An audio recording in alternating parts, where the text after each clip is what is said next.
കർത്താവിൻ്റെ അതിപുരുഷനാമം വാഴ്ത്തപ്പെടുമാറാകട്ടെ. നിങ്ങളെ കാണുന്നതിൽ എനിക്ക് വളരെ സന്തോഷമുണ്ട്.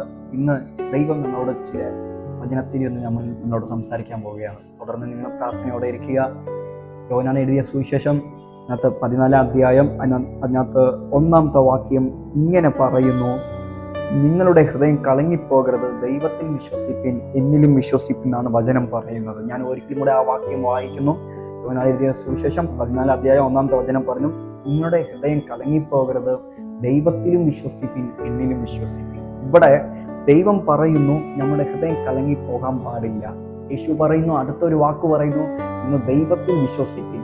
ഇത് ആരോടാ പറയുന്നത് എന്ന് ചോദിച്ചാൽ ദൈവത്താൽ തിരഞ്ഞെടുക്കപ്പെട്ട 12 പേരോടാണ് പറയുന്നത്. ദൈവത്താൽ തിരഞ്ഞെടുക്കപ്പെട്ട 12 ശിഷ്യന്മാരോട് പറയുക, നിങ്ങളുടെ ഹൃദയം കലങ്ങിപ്പോകരുത്. നിങ്ങൾ ആരെയാ വിശ്വസിക്കണ്ടേ? നിങ്ങൾ ദൈവത്തെയാണ് വിശ്വസിക്കണ്ടേ. അപ്പം ഇന്നും ശിഷ്യന്മാരോട് ദൈവം പറഞ്ഞു, നിങ്ങളുടെ ഹൃദയം കലങ്ങിപ്പോകരുത്, നിങ്ങൾ ദൈവത്തിൽ വിശ്വസിപ്പിൻ. അപ്പം ഈ ശിഷ്യന്മാരോട് പറയുന്നതിന് ഒരു കാരണമുണ്ട്. കാരണം ഈ ശിഷ്യന്മാരാണ് ദൈവത്തിന്റെ ശുശ്രൂഷ ചെയ്യാൻ പോകുന്നവരാണ്. ഇവരുടെ മേളിലാണ് 12 പേരുടെ മേളിലാണ് പരിശുദ്ധാത്മാവിന്റെ ശക്തി വരാൻ പോകുന്നത്. അപ്പൊ അവരോടാണ് ദൈവം പറയുന്നത്, നിങ്ങളുടെ ഹൃദയം കലങ്ങിപ്പോകരുത്, നിങ്ങൾ ദൈവത്തിന്റെ മേൽ വിശ്വാസത്തിലുള്ളവരാകുക. ഇന്ന് ശിഷ്യന്മാരെ പോലെ നമ്മളും തിരഞ്ഞെടുക്കപ്പെട്ടവരാണ്. നിങ്ങൾ ശിഷ്യന്മാരെ പോലെ നമ്മൾ തിരഞ്ഞെടുക്കപ്പെട്ടവരാണ്. അത് എത്ര പേര് നിങ്ങൾ വിശ്വസിക്കുന്നു? ശിഷ്യന്മാരുടെ മേലിൽ ഇരുന്ന വാഗ്ദത്തം അതുപോലെ നമ്മുടെ മേലിലും ഒരു വാഗ്ദത്തമുണ്ട്. ശിഷ്യന്മാർക്ക് ഒരു വാഗ്ദത്തമുണ്ട്. ശിഷ്യന്മാർക്ക് ഒരു ജോലിയുണ്ട്. അത് ദൈവത്തിന്റെ ജോലിയാണ്. ദൈവം അതിനു വേണ്ടി വിളിച്ചതാണ്, ദൈവത്തിന്റെ വേലയ്ക്ക് വേണ്ടി വിളിച്ചതാണ്. അപ്പം ദൈവം ഇന്ന് നമ്മളെ വിളിച്ചത് ദൈവത്തിന്റെ ഹിതപ്രകാരം നമ്മൾ ജീവിക്കാൻ വേണ്ടിയിട്ടാണ്. അപ്പൊ ഇന്നും നമ്മൾ ദൈവത്തിന്റെ വാഗ്ദത്തത്തിലാണ് നമ്മൾ നിലച്ചു നിൽക്കുന്നത്. അപ്പൊ ഇന്ന് ദൈവം, നമ്മളും തിരഞ്ഞെടുക്കപ്പെട്ടവരാണ്, നമ്മൾ വിളിക്കപ്പെട്ടവരാണ്, അത് യേശുക്രിസ്തുവിനാൽ വിളിക്കപ്പെട്ടവരാണ്. അപ്പൊ ഇന്ന് ദൈവം നമ്മളോട് നോക്കി പറയുന്നു, നിങ്ങളുടെ ഹൃദയം കലങ്ങിപ്പോകരുത്, ദൈവത്തിൽ വിശ്വസിപ്പിൻ, എന്നിലും വിശ്വസിപ്പിനാണ് യേശു പറയുന്നത്. ഇവിടെ ആദ്യത്തെ ഒരു പദം നിങ്ങൾ ശ്രദ്ധിക്കണം, നിങ്ങളുടെ ഹൃദയം. അപ്പം നിങ്ങളുടെ ഹൃദയം എന്ന് പറയുമ്പോൾ, അപ്പോൾ യേശുക്രിസ്തു ഈ വചനം പറയുമ്പോൾ 12 പേരും ഉണ്ടായിരുന്നു. അപ്പം എന്നെ കേൾക്കുന്നവരോട് ഞാൻ പറയുന്നു, ഈ സന്ദേശം കേൾക്കുന്നവർ പറയുന്നു, ചിലപ്പം എല്ലാവർക്കും ഹൃദയത്തിൽ വേദന ഉണ്ട്, എല്ലാവർക്കും ഹൃദയത്തിൽ ഭാരമുണ്ട്. അപ്പം ഇവിടെ ദൈവം പറയുന്നു നിങ്ങളുടെ ഹൃദയം. അപ്പോൾ ഈ മെസ്സേജ് കേൾക്കുന്നവർ ഒരുപാട് ആൾക്കാരായിരിക്കും. എന്നാലും ദൈവം നിങ്ങളോട് പറയുന്നു, നിങ്ങളുടെ ഹൃദയം കലങ്ങിപ്പോകരുത്. നമുക്ക് ഹൃദയത്തിൽ നമുക്ക് വേദനകളും പ്രയാസങ്ങളും നമുക്ക് വരുമ്പോൾ നെഗറ്റീവ് തോട്ട്, നെഗറ്റീവ് ചിന്തകൾ നമ്മുടെ അകത്തോട്ട് കയറും. അപ്പം നമ്മൾ ഒരു നാളും നമ്മൾ എന്ത് ചെയ്യത്തില്ല, നമ്മൾ വിശ്വസിക്കത്തില്ല, നമുക്കൊരു അവിശ്വാസമായിട്ട് കടന്നു വരും. പത്രോസ് കടലിന്റെ മേലിൽ നടക്കുമ്പോൾ, യേശുവിനെ നോക്കി നടക്കുമ്പോൾ അവനെ കൊണ്ട് നടക്കുവാൻ ദൈവം സാധിപ്പിച്ചു.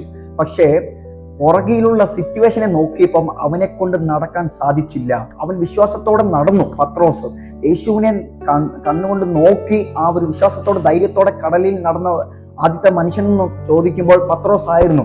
പക്ഷെ അവന്റെ പുറകിലുള്ള സിറ്റുവേഷനെ കണ്ടപ്പോൾ അവനെ ആ കടലിന്റെ മേലിൽ നടക്കാൻ പറ്റൂല്ല.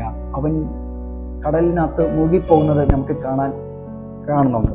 അപ്പൊ അതുപോലെ ഇന്ന് നമുക്ക് ഹൃദയത്തിൽ വേദനകളും ഭാരങ്ങളും നമ്മൾ അകത്തോട്ട് കയറിയാൽ നമുക്ക് വിശ്വാസം വരാൻ നമുക്ക് പാടാണ്. അപ്പം ദൈവം പറയുന്നു, നമ്മുടെ ഹൃദയം കലങ്ങിപ്പോകരുത്. കാരണം നമ്മൾ ദൈവത്തിൽ വിശ്വസിക്കേണ്ടവരാണ്. നമ്മൾ ശിഷ്യന്മാരെ പോലെ നമ്മൾ തിരഞ്ഞെടുക്കപ്പെട്ടവരാണ്. നമ്മുടെ മേലെ ഒരു വാഗ്ദത്തമുണ്ട്. നമ്മൾ ദൈവത്തിന്റെ വേല ചെയ്യുന്നവരാണ് എല്ലാവരും. അപ്പം എന്നെ കേൾക്കുന്നവരോട് ഞാൻ നിങ്ങളോട് പറയുന്നു, നിങ്ങൾ ഏത് വിഷയത്തിന് വേണ്ടി ദുഃഖപ്പെടുന്നത് എനിക്കറിയത്തില്ല, പക്ഷെ ഞാൻ ഇന്ന് നിങ്ങൾക്ക് വേണ്ടി പ്രാർത്ഥിക്കാൻ ഞാൻ താല്പര്യപ്പെടുന്നു. എല്ലാവരും ഒരു വിഷയം നമുക്ക് കണ്ണുകൾ അടയ്ക്കാം, നമുക്ക് പ്രാർത്ഥിക്കാം.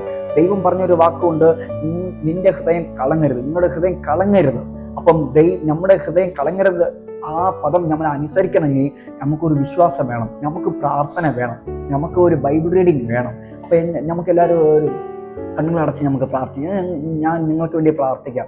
നിങ്ങൾ ദൈവത്തോട് പ്രാർത്ഥിക്കുക. ദൈവം പ്രാർത്ഥനയുടെ നിങ്ങൾക്ക് സൗഖ്യം തരും. ദൈവം നിങ്ങൾക്ക് വേണ്ടിയുള്ള മറുപടി തരും. നിങ്ങളുടെ ദുഃഖത്തെ സന്തോഷമായിട്ട് മാറ്റുന്ന ഒരു ദൈവമുണ്ട്. നിങ്ങളുടെ ദുഃഖം അത് സന്തോഷമായിട്ട് മാറ്റി ദൈവത്തിന്റെ സമാധാനം നിങ്ങൾക്ക് ദൈവം തരും. ശിഷ്യന്മാർ ദുഃഖിച്ചുകൊണ്ടിരിക്കുമ്പോൾ യേശു ശിഷ്യന്മാരുടെ നടുവിൽ വന്നിട്ട് പറഞ്ഞ ഒരു വാക്കുണ്ട്, നിങ്ങൾക്ക് സമാധാനം. അപ്പം എന്നോട് ചേർന്ന് എല്ലാവരും നമുക്ക് പ്രാർത്ഥിക്കാം. എൻ്റെ കർത്താവെ, യേശുവിൻ്റെ നാമത്തിൽ കർത്താവെ, ഈ മെസ്സേജ് കേൾക്കുന്നവർക്ക് വേണ്ടി ഞാൻ പ്രാർത്ഥിക്കുന്നു. ദൈവമേ കർത്താവെ, ഒത്തിരി കാര്യങ്ങൾ, ഒത്തിരി വിഷയങ്ങളുണ്ട് ദുഃഖിക്കുവാനും പ്രയാസപ്പെടുവാനും. പക്ഷേ കർത്താവെ, വിശ്വാസം കയറി വരാതെ അവിശ്വാസത്തിലോട്ട് കൊണ്ടുപോകുന്ന ഒത്തിരി ദുഃഖങ്ങളുണ്ട് കർത്താവെ.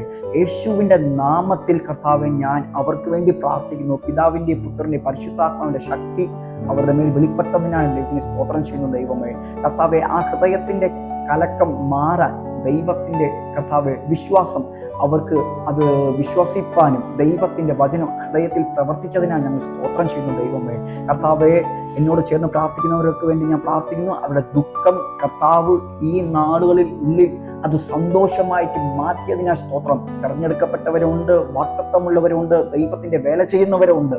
ദൈവം അതിന് ഒരു പൂർണ്ണ ഒരു ഡെലിവറൻസ് കൊടുത്തതിനാൽ സ്തോത്രം. ദൈവത്തിൻ്റെ കൃപ അവരുടെ മേൽ വ്യാപരിച്ചതിനാൽ സ്തോത്രം. യേശുവിൻ്റെ നാമത്തിൽ തന്നെ ആമേൻ. നിങ്ങൾക്ക് സെപ്പറേറ്റ് പ്രാർത്ഥിക്കാൻ ഉണ്ടെങ്കിൽ ഈ ചാനലിനകത്ത് ഒരു നമ്പറുണ്ട്. ആ നമ്പറിൽ നിങ്ങൾക്ക് വിളിക്കാൻ വേണ്ടി പ്രാർത്ഥിക്കുന്നതായിരിക്കും. ദൈവനാമം വാഴ്ത്തട്ടെ.